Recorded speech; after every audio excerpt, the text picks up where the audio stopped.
for me to introduce the two men who will speak to us in this hour, Samuel Hazo and Dana Gioia. And since we have only an hour with them, I'll keep the introduction short. In fact, I'll be most efficient if I say up front, they have much in common. Both have been state poets laureate, Sam Hazo for Pennsylvania and Dana Gioia for California. Both are prolific authors, having published many collections of poems and essays. Both have won awards and received honorary doctorates beyond counting. Both have enriched the art of poetry not only through their practice, but also through their patronage and promotion. Dana Gioia served as chairman of the National Endowment for the Arts from 2003 through 2009. Samuel Hazo was founder and director of the International Poetry Forum, based in Pittsburgh and Washington, D.C., for more than 4 decades. Gioia and Hazo also share a reputation for broad-mindedness and generosity. Recently, Michael Dierda in the Washington Post referred to Dana as Maoist in his tendency to let 1,000 flowers bloom. I love that. And you could say it about Sam also. Though both are artists of firm aesthetic principle, they recognize and encourage excellence all along the spectrum of poetic styles and schools. They are, in this sense, and in many others, truly Catholic. They have known each other for many years and have encouraged each other's work. When I was called upon to write a feature story on Sam Hazo, I interviewed Dana Gioia. When I was assigned to write a feature on Dana, I interviewed Sam. I cannot think of anything I'd rather do than listen to these two poets together, so I'll shut up now. Dana Gioia.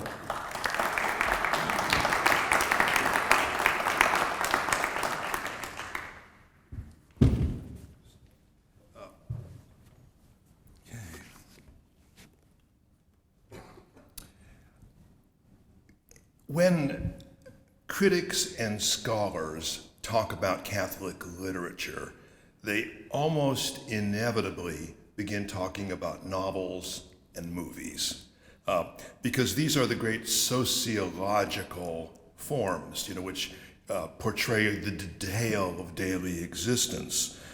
They can look at a novel of Ron Hanson's about a convent, and they can correctly identify it as Catholic. They can read J.F. Powers' stories about priests, Martin Scorsese's films about sin-obsessed lowlifes, Flannery O'Connor's about Bible-intoxicated eccentrics, and it's an easy entree in terms of talking about it in a religious context. But this is actually a very Anglo-American perspective. In most of the world, Catholic literature is primarily poetry. Think of Italian with Dante, St. Francis of Assisi, Torquato Tasso. Think of Spanish with Lope de Vega, St. John of the Cross, or in the New World with Sor Juana. French with Paul Claudel, Charles Péguy. The Latin tradition with poets as obscure as Thomas Aquinas. The Austrian-German tradition with Hugo von Hofmannsthal. Now, since poetry is primarily a lyric art, it is often harder to see the external Catholic subject matter. The Catholicism is mostly reflected in the worldview. Catholic poets participate in the mysteries of faith. The poetry tends to be incarnational, sacramental, redemptive, and it works naturally by showing the relationships and the disjunction between the physical and the metaphysical, the temporal and the eternal realms of existence. And in that breadth of sort of Catholic poetry, I'm going to read you 6 poems, 5 of them short, 1 of them sort of middle length. I thought I would begin with a prayer. I was, much to my mother's consternation, born a month early on Christmas Eve. And so she missed all of her maternity leave, back in those days. And I've always been conscious of the relationship between the winter solstice and Christmas. This is called Prayer at Winter Solstice. Blessed is the road that keeps us homeless. Blessed is the mountain that blocks our way. Blessed are hunger and thirst, loneliness and all forms of desire. Blessed is the labor that exhausts us without end. Blessed are the night and darkness that blind us. Blessed is the cold that teaches us to feel. Blessed are the cat, the child, the cricket, and the crow. Blessed is the hawk devouring the hare. Blessed are the sinner and the saint who redeem each other. Blessed are the dead, calm in their perfection. Blessed is the pain that humbles us. Blessed is the distance that bars our joy. Blessed is this shortest day, which makes us long for light. Blessed is the love that in losing we discover. I'd now like to read a poem which is oddly one of the two poems I have in the Oxford Book of American Verse. I would never have predicted that it would end up there. In fact, I didn't think anybody would like it. It is, I will say without any fear of contradiction, it is the best dactylic, allegorical, religious ballad you are likely to hear this year. It describes a corrupt medieval archbishop. The archbishop. Oh, do not disturb the archbishop, asleep in his ivory chair. You must send all the workers away, though the church is in need of repair. The archbishop is tired from preaching to the halt and the lame and the blind. Their spiritual needs are unsubtle, their notions of God unrefined. The Lord watched the feet of his servants. The first shall be last, he advised. The Archbishop's edition of Matthew has this troublesome text revised. The Archbishop declines to wear glasses, so his sense of the world grows dim. He thinks that the crowds at the masses have gathered in honor of him. In the crypt of the limestone cathedral, a friar recopies St. Mark. A nun makes stew with a novice. A choir boy sobs in the dark. While high in the chancery office, his reverence studies the glass, wondering which of his vestments would look best at Palm Sunday Mass. The saints in their weather-stained niches weep as the Vespers are read, and the beggars sleep on the church steps, and the orphans retire unfed. On Easter, the Lord is arisen, while the Archbishop breakfasts in bed, and the humble shall find resurrection, and the dead shall lie down with the dead.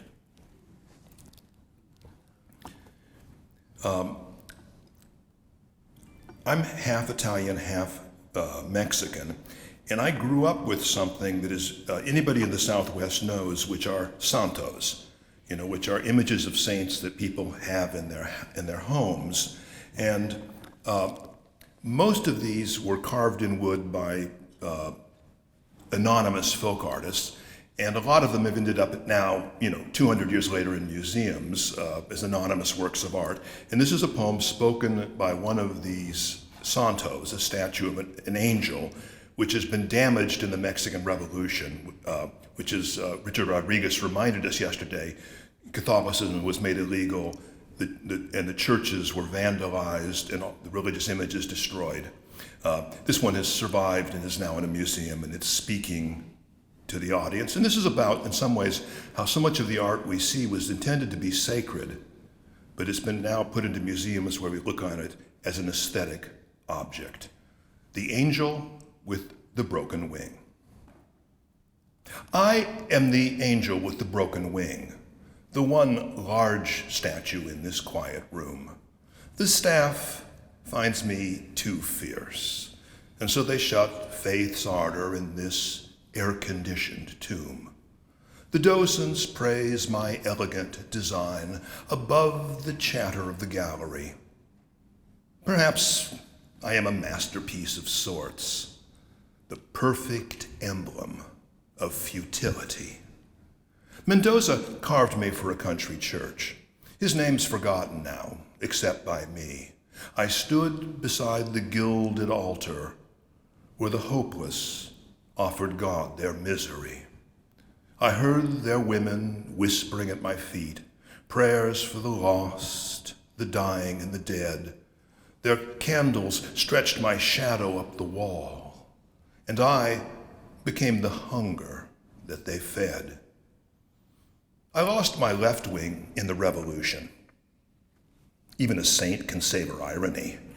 When troops were sent to vandalize the chapel, they hit me once, almost apologetically, for even the godless feel something in a church, a twinge of hope, fear, who knows what it is, a trembling unaccounted by their laws, an ancient memory that they can't dismiss. There is so much I must tell God. The howling of the damned can't reach that high, but I stand here like a dead thing nailed to a perch, a crippled saint against a painted sky.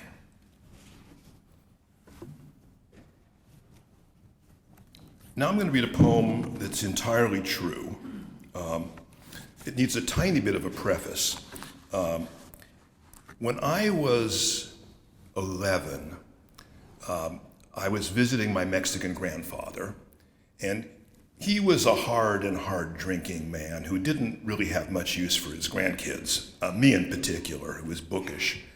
And we found ourselves alone, which almost never happened. And he looked at me and said, "How old are you?" And I told him, I was, 11, about to be 12. And he told me, well, I left school when I was your age. And I knew that. I knew that both of my grandfathers had only gone to 4th grade. But what I didn't know was what came next. And so I had to make conversation. So I said, well, why did you leave school? And he said, well, when my father got shot and killed in a bar, my brother and I had to become cowboys to support the family. And that I didn't know. And so I talked to him, and I think it was the longest conversation I ever had with him, and he told me about his childhood and about being on the range.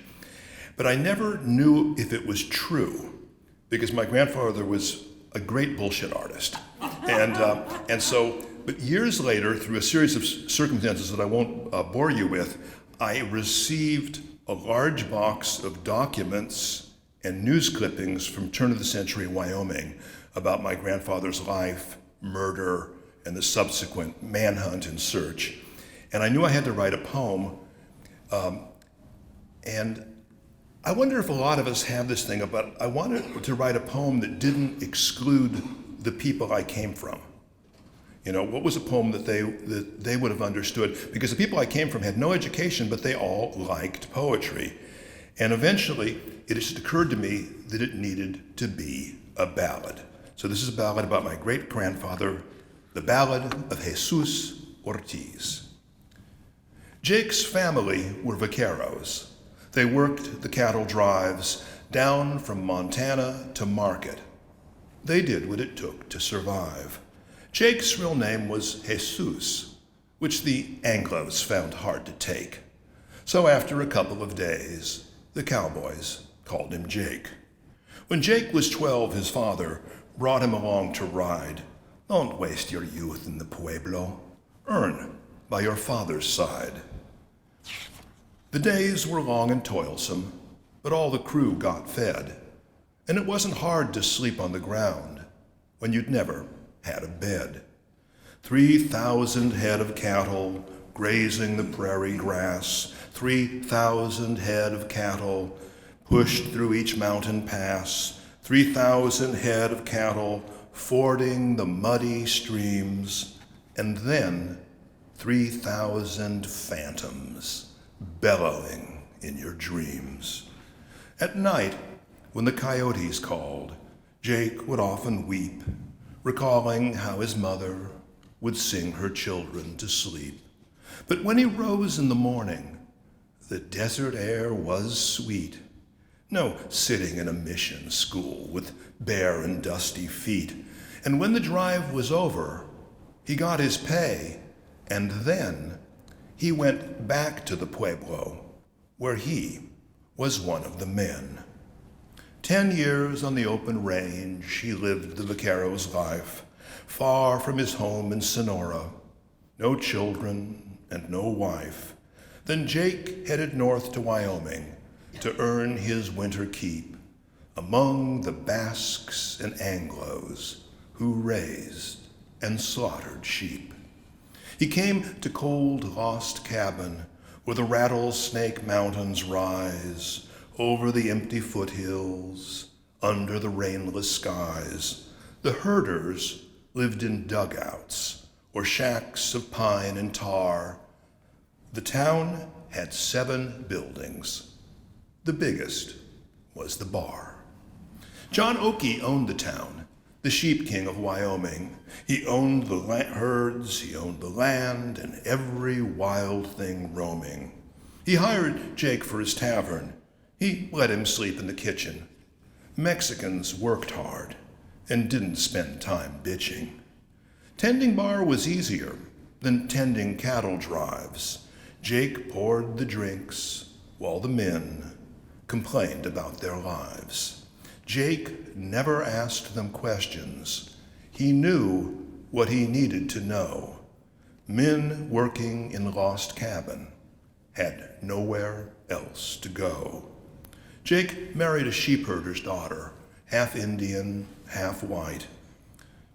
They had 2 sons, and finally, things in their life were right. He told his boys his adventures as a cowboy riding the plain. "Papa," they cried, "will you take us when you ride out again?"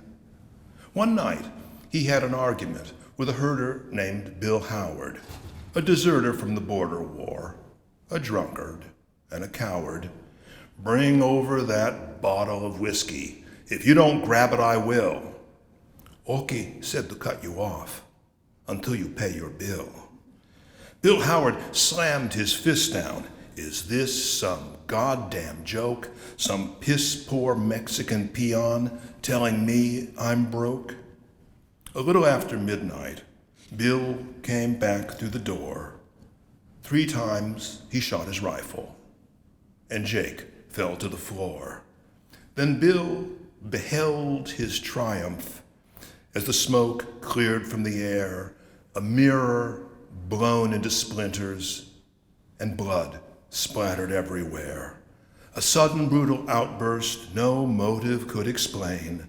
One poor man killing another without glory, without gain.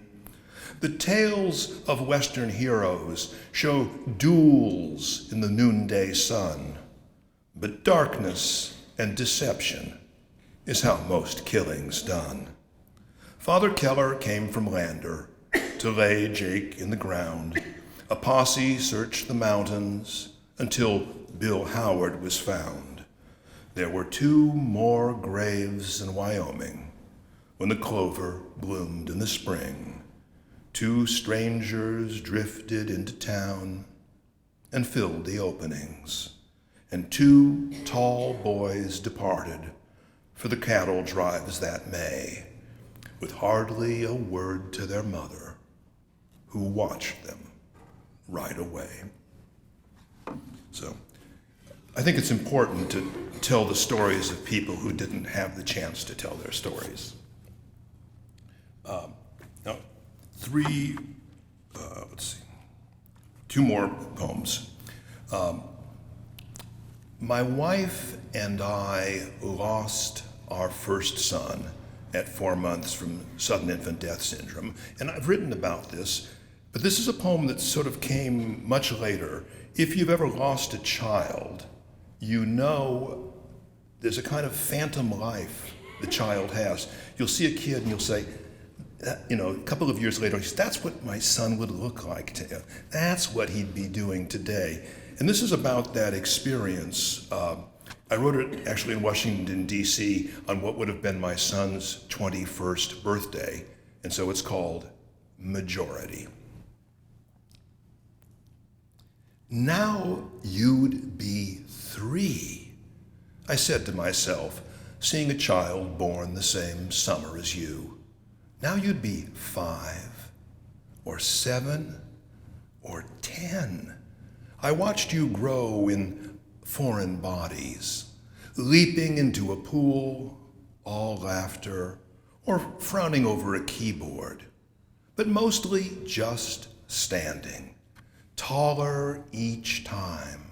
How splendid your most mundane actions seemed in these joyful proxies. I often held back tears. Now you are 21. Finally, it makes sense that you have gone away into your own afterlife. And I'd like to end up with a poem written to my wife. It seems to me that poetry doesn't have enough poems about a happy marriage. Now, maybe it's just easier to write about an unhappy marriage, or also maybe if you have a happy marriage and you write about it too much, your spouse makes it unhappy. But I think one of the real reasons is that when you're married to somebody for a long time, the two of you create a private language, and it becomes really the most intimate form of communication you'll ever have with another person. But it's very fragile, because if you lose one person, through death or divorce or whatever, you have no one to speak the language with. And it reminded me of these California Indian tribes who now have only 1 or 2 native speakers. And when that person goes, the language goes, the songs go, the dances go. Marriage of many years. Most of what happens beyond words. The lexicon of lip and fingertip defies translation into common speech. I recognize the musk of your dark hair. It always thrills me, though I can't describe it. My finger on your thigh does not touch skin. It touches your skin, warming to my touch. You are a language I have learned by heart. This intimate patois will vanish with us, its only native speakers. Does it matter? Our tribal chants, our dances round the fire, performed the sorcery we most required. They bound us in a spell time could not break. Let the young flaunt their ecstasy. We keep our tribe of 2 in solemn secrecy. What must be lost was never lost on us. Thank you so much.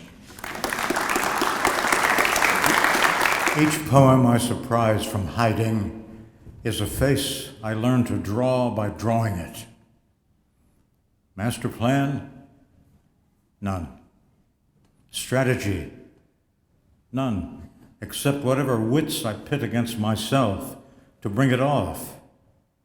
Never a face imagined, nor a face in fact.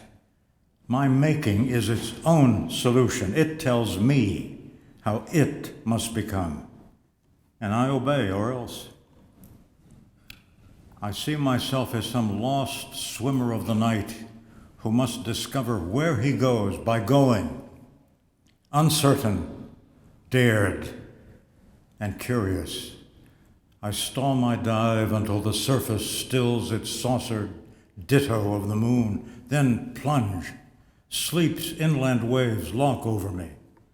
Ashore, the sea-level world of pistols, pork chops, mirrors, and garbage ripens into headlines. But where I plummet, horses ride on wings, water burns, and willows write their reasons in the wind. The pure imagination of a dream is mine to swim before the baiting light betrays me, and I rise. The shore steadies where I left it. The whole unfloatable and failing world goes by as given.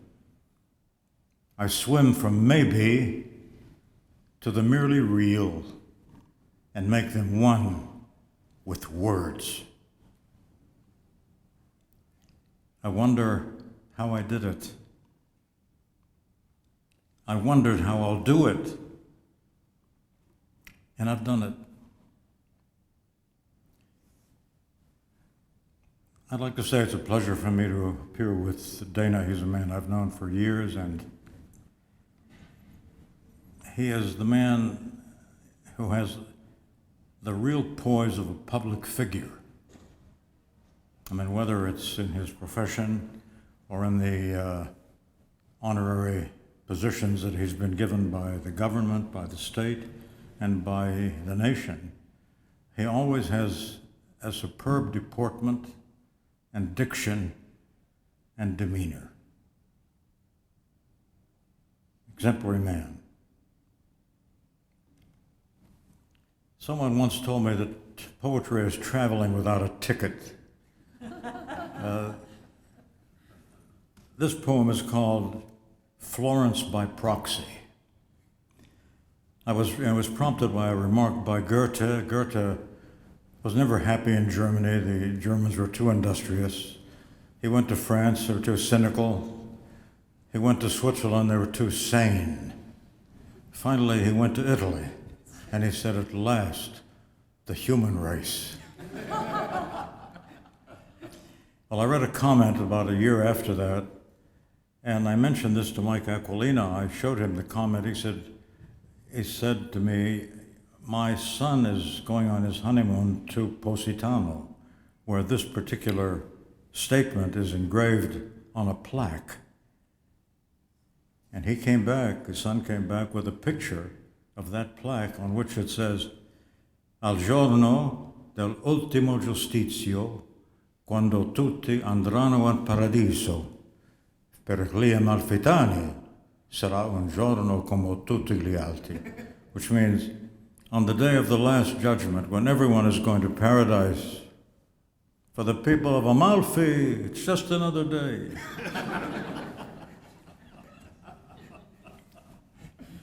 October's ochre changes everything to Italy. Sun-painted walls remember villas near Fiesole. I've never seen Fiesole. Someday I will, and it'll seem a memory of noon in the United States, when I became a Florentine because the sun bewildered me. Who among the Florentines is listening? Who else but me, who sees in the Italians the human race that Goethe saw? Today their cops are commodores, their Fiats, weapons and their whizzing duels on the road, their shoes and gloves, the very renaissance of calf. Tribal to the death, they swear by their mothers, breastfeed their sons wherever, prefer their pasta 3/4 cooked, and sing whatever, whenever. Mistaken for Italian half my life, I'm of the tribe. If it's Italian to speak in tears before goodbyes, I qualify. If it's Italian to choose tomatoes one by one, I qualify. If it's Italian to laugh when no one else is laughing, or to whistle at the wheel, I qualify. One murmur in Italian soothes the Florentine in me that French confuses, German contradicts, and Spanish misses by a hair. One murmur, and I feel what Goethe felt when Florence wounded him with Italy for life, though Goethe spent not quite 3 hours there. He wrote a book afterward called Travels to Italy. It's about the size of the Chicago telephone book. We go north and slightly west to Ireland. It's an amazing country and amazing people. You know, such a small population, and yet because of their circumstances over the centuries, they left and went to every particular place on earth. This poem is called The Real Reason for Going is Not Just to Get There. Killarney's maps are for the unredeemed. The hidden land awaits the stumblers and the temporarily confused who find their destinations as they go. In Dingle, there's a history, bone final as the faith that founded Gallerus. All that remains is what was there when Gallerus began: God, man, sheep, and stone, and stone, and stone. Dingles ago, the starvers saw their lips turn green from chewing grass before they famished in their beds. Their hovels bleached like tombs, unroofed and riven by the sea. If only all the stones were beige or marble white. Their fading grays seem unforgiving as a fate that only wit or tears or immigration can defeat. Sheep graze over graves. Loud gulls convene on garbage dumps. In Galway, Cashel, and Tralee, I fish the air for what it is that makes the Irish Irish. Is it Seamus quoting Sweeney's prayer in Howth and telling me of Hopkins the convert buried in Glasnevin? Is it how it sounds to sing the music in a name? Skibbereen, Balbriggan, Kilbeggan, Bunratty, Listowel, Duncannon, Fairmona, and Ballyconneely. Is it Joyce's map of metaphors that makes all Dublin mythical as Greece? Is it cairns of uniambic and unrhyming rocks transformed by hand into the perfect poem of a wall? Is it the priest near death who whispered, "Give my love to Roscommon," and the horses of Roscommon? Is it because the Irish pray alike for Pope John Paul, our Bishop Eamon, and Ned O'Toole, late of Moycullen? Inside God's house or out, their sadder smiles say the world, if given time, will break your heart. With such a creed, they should believe in nothing but the wisdom of suspicion. Instead, they say, please God, and fare ahead regardless of the odds, to prove that life and God deserve at least some trust, some fearlessness, some courtesy.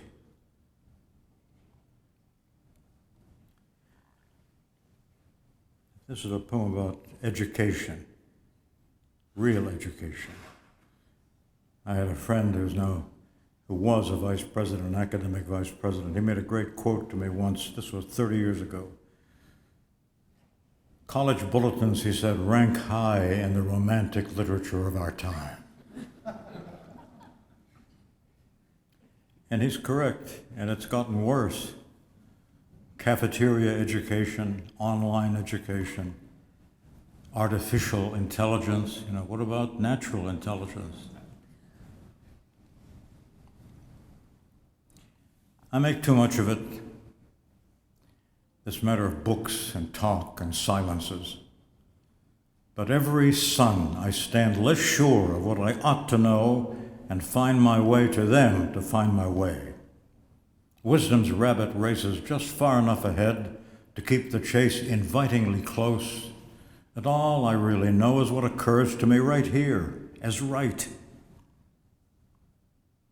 Facing the jewelry of bottles, twice by mirrors, fanned behind a downtown lounge in Minneapolis, I understood a verse from Crane's The Wine Menagerie without intending it. The meaning simply came like that, like one of God's gratuities that come before we are prepared. Of all I ever worked to learn, those things are best that came to me without my earning them. I should have said without deserving them. In Minneapolis, a deeper thinker surely would have called all truth a gift, but it was hot, and I forgot.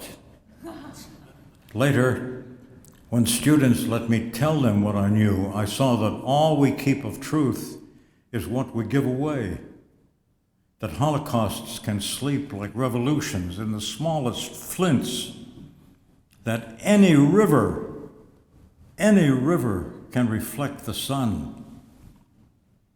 I have a student's fear that truth is fun to seek, but death to keep. Heroes and saints are those who freed the thoughts of God by pen or tongue and made them last like Parthenons. I bleed the lambs of glory for those few who said that time must wait their christening. Once within their presence, words take flesh, and God wakes fires that can rock the skull and blaze the eye with revelation. A much more cynical poem called To a Commencement of Scoundrels. This happened at the time at the university when the faculty was against the administration were against the faculty, and the students were against both. My boys, we lied to you. The world, by definition, stinks of Cain, no matter what your teachers told you. Heroes and the fools of God may rise like accidental green on gray Saharas, but the sand stays smotheringly near. Deny me if you can. Already you are turning into personnel, manpower, figures on a list of voters, earners, prayers, soldiers, payers, sums of population tamed with forms, last name, middle name, first name, telephone, home address, age, hobbies, experience. Tell them the truth. Your name is Legion. You're aged 1,000,000. Say you breathe between appointments, first day, last day. The rest is no one's business. Boys, the time is prime for prophecy. Books break down their bookends, paintings burst their frames. The world is more than reason's peanut. Homer sang it real, Gioia painted it, and Shakespeare staged it for the pelting rinds of every groundling of the globe. So wake up! Tonight, the lions hunt in Kenya. They can eat a man. Rockets are spearing through the sky. They can blast a man to nothing. Rumors prowl like rebellions. They can knife a man. No one survives for long, my boys. Flesh is always in season. lusted after, gunned, grenaded, tabulated through machines, incinerated, beaten to applause, anesthetized, autopsied, mourned. The blood of Troy beats on in Gioia's paintings and the truce of Lear. Reason yourselves to that, my buckaroos, before you rage for God, country, and cis-bomba. You won't, of course. Your schooling left you trained to serve, like cocksure Paul, before God's lightning smashed him from his saddle. So I wish you what I wish myself. Hard questions and the night to answer them, the grace of disappointment, and the right to seem the fool for justice. That's enough. Cowards might ask for more. Heroes have died for less. I'd like to say a few poems about women. The stronger gender. It's taken me 90 years to discover that. What I'm referring to is the capacity, more in women than in men, of sacrificing for those they love with no hope of reward or recognition or any expectation of thanks. As long as the one they love or the ones they love get the benefit, that's all they want. That's all they want. I was reading just about a year ago a biography of Abraham Lincoln. Tom Lincoln and Nancy Hanks Lincoln, his parents, both illiterate, farmers in Indiana, 2 children, Sarah and Abraham. Nancy Hanks died of a milk disease when Abraham Lincoln was 8 years old. His father, Tom Lincoln, had to find he was a farmer. He was away from the house all the time. And he had to find somebody to raise these children. So he went back to Kentucky. There was a woman there named Sarah Johnson. 3 children, a widow. He proposed to her. She accepted. He brought her back to Indiana. And she came to love Abraham Lincoln more or as much as her own children. She taught him how to read and write. She gave him the King James Version of the Bible, Pilgrim's Progress, Aesop's Fables.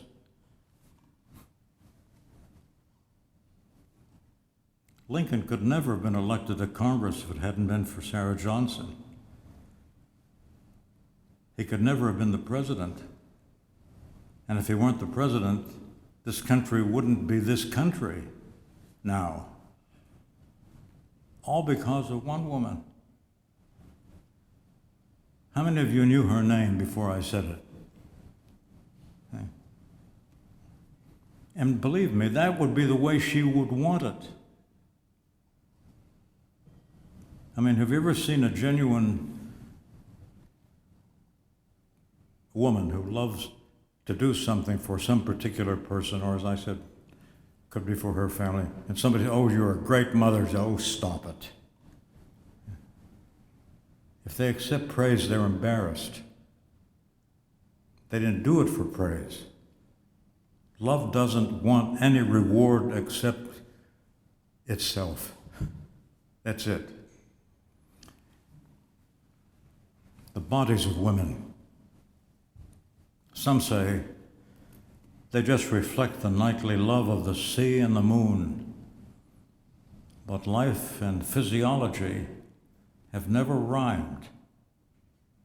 Think of the squat queen who tranced Mark Antony and Caesar with her glances to become all Egypt to them both. Or dancers who have spines like spears and walk as if mere walking were a dance.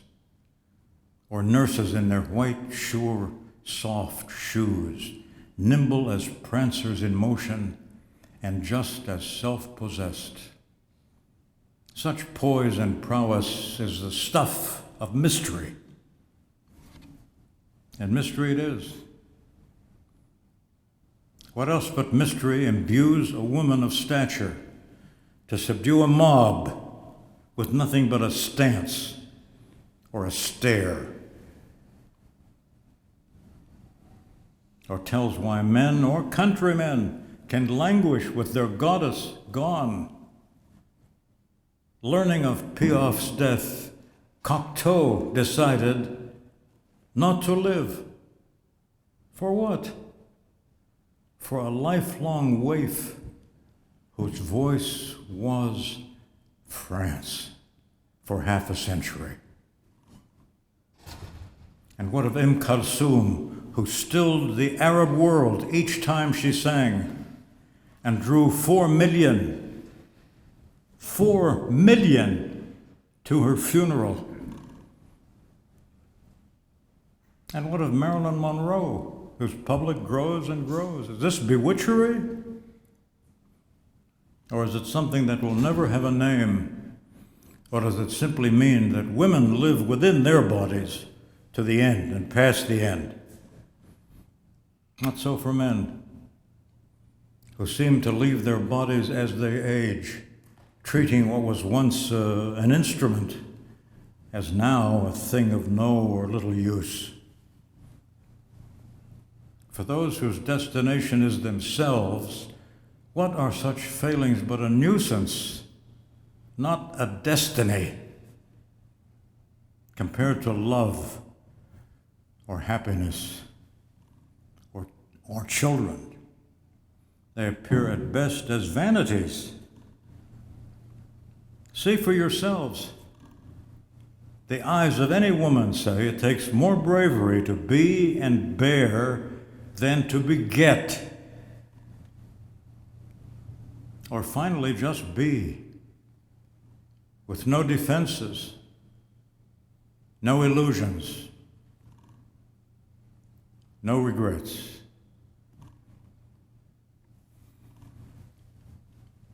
A toast for the likes of two. If women had mustaches, they would somehow make them beautiful. Look what they've done with breasts. Who disagrees? Doesn't the Bible say a woman just an inch from death will keep an eye for color? And don't philosophers conclude that women sacrifice the ultimate on beauty's altar or love's? Why scoff at that? Are the male gods of money, fame, and power more deserving?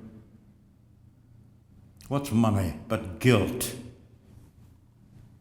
What's fame but knowing people you will never know will know your name? What's power but pride translated into force? Are these worth more than what preserves us to the end? Consider Bertha, 80, blind and diabetic. She believed that death's real name was Harold. I want to know what Harold has to offer, she would say. She'd seen her children's children and believed she had a poet's right to give a name to death, if so she chose. So laughing, she rocked and waited for this last adventure in her life. And then there was Jane, who mothered 7 and left unfinished all her art by choice, as if to prove that incompleteness is the rule of life, where nothing ends the way it should or when. 2 weeks before her funeral, she called all 7 to her bed to say, "I hope to see you all again, but not right away. So here's to the honor of Bertha, and here's to the glory of Jane. May they be spoken of wherever beauty's lovers gather to applaud the beauty of love. May they not rest in peace, but thrive in everlasting action, doing what they love the most. Who wants a heaven that's equivalent to one long sleep? Those cryptid supine saints in their basilicas can keep the dream of their Jerusalem. The soul was meant for more than that.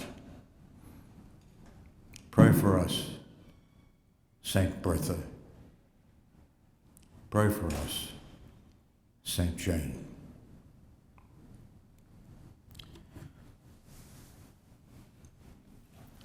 I don't want to take your time. Can you take a couple more poems?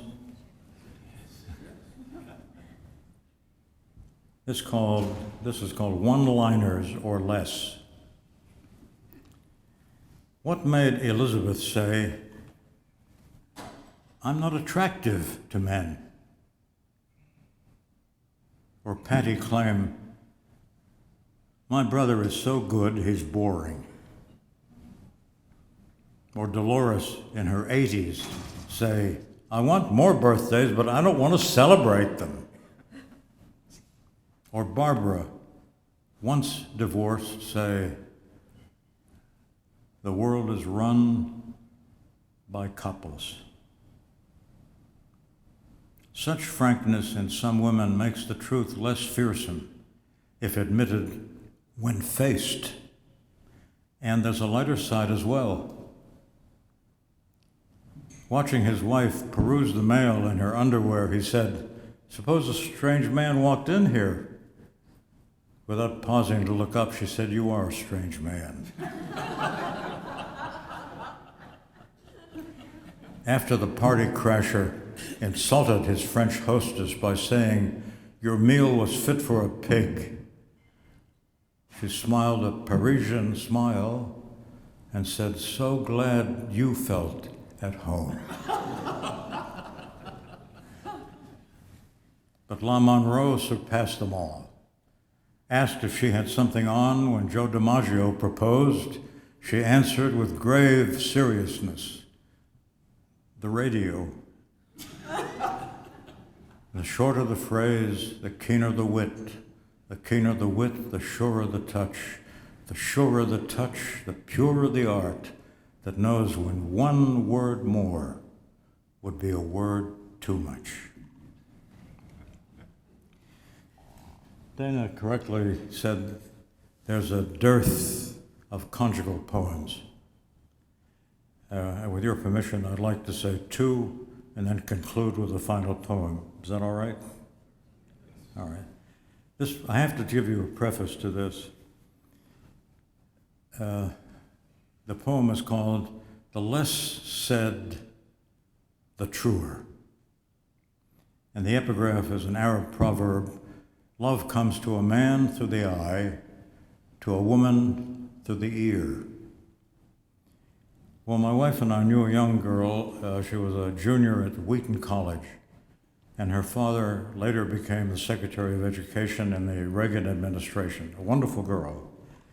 And while every one of her classmates was summering in Cape Cod or someplace like that, she applied to work in an orphanage in Tunisia. She arrives in Tunisia. A man meets her at the airport. "Madame Marlin, oui, I'm here to drive you into the interior." They drove until dark, stopped at a hotel. There's one room. There are 28 men in that room. African rural hotel. Anyway, she stayed all summer, loved it, and applied to come back the subsequent summer. And she met a young Frenchman there who was in the French equivalent of the Peace Corps, and they fell in love. And she wrote me and said, "Maurice is coming back with me to meet my parents, and I'd like him to meet you and Marianne." I said, "You're by all means." So I told Marianne, I said, Pamela is bringing her fiancé to meet us. She said, "Oh, Sam, don't get excited. These summer romances happen with these girls, and they go up in flames, and they'll eventually marry people in their own strata." I said, "Well, he's coming to meet us." I don't want to meet him. He comes to the door with Pamela, tall, handsome Frenchman. "Monsieur Hazo, yes, je suis Marie César. Comment allez-vous?" I said, "Très bien. It's an honor for you to have me to your home."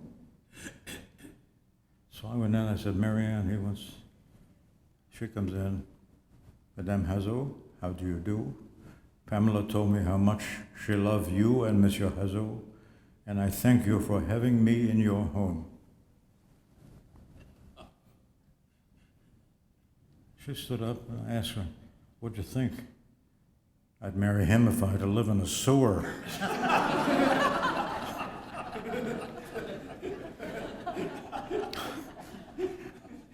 Well, that got into this poem.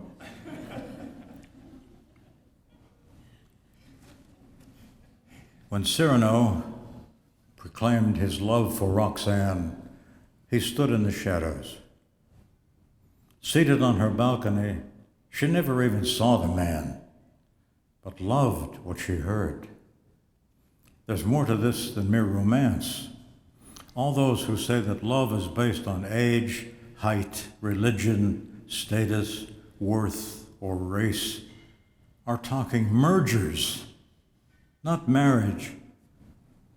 The man a thoughtful woman allows to enter her body needs more than that to qualify. It's what she hears or sees in his eyes that matters to her.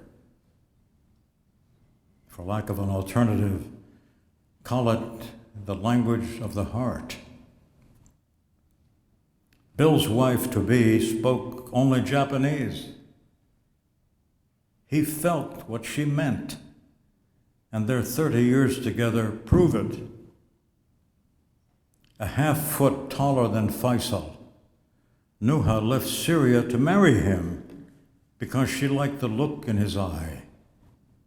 After Anne met Pamela's French fiancé, she said, "I'd marry him if I had to live in a sewer." Although her mother disapproved, Rebecca explained, "I'm not marrying my mother."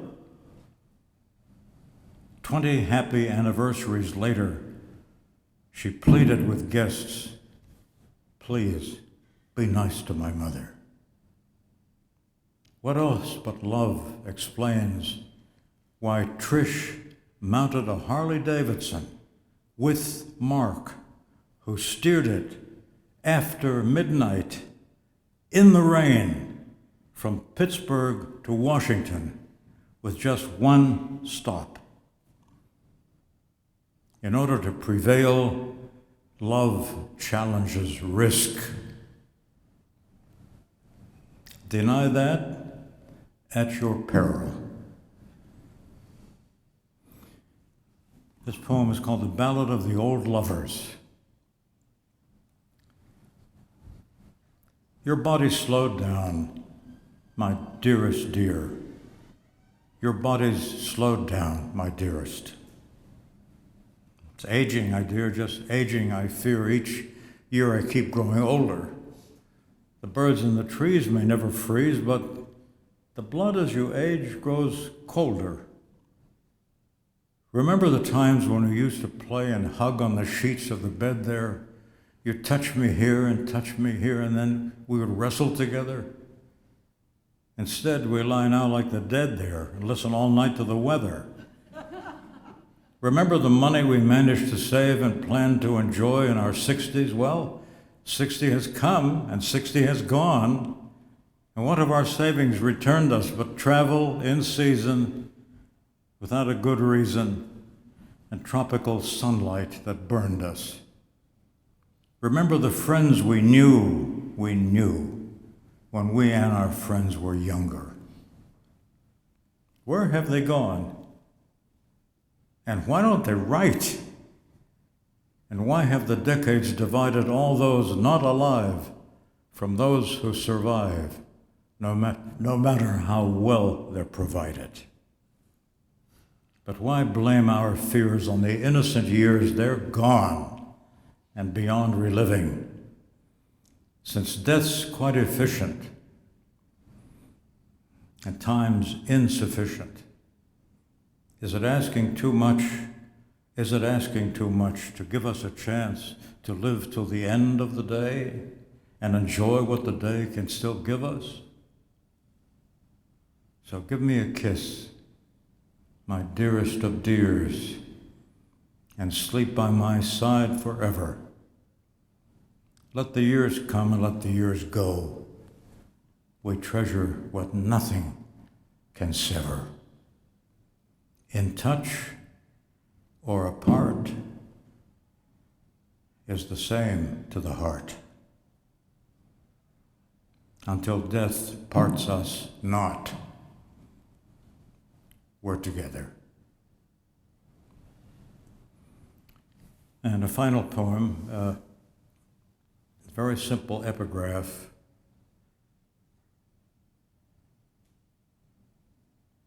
What is the present but a future that the past made possible?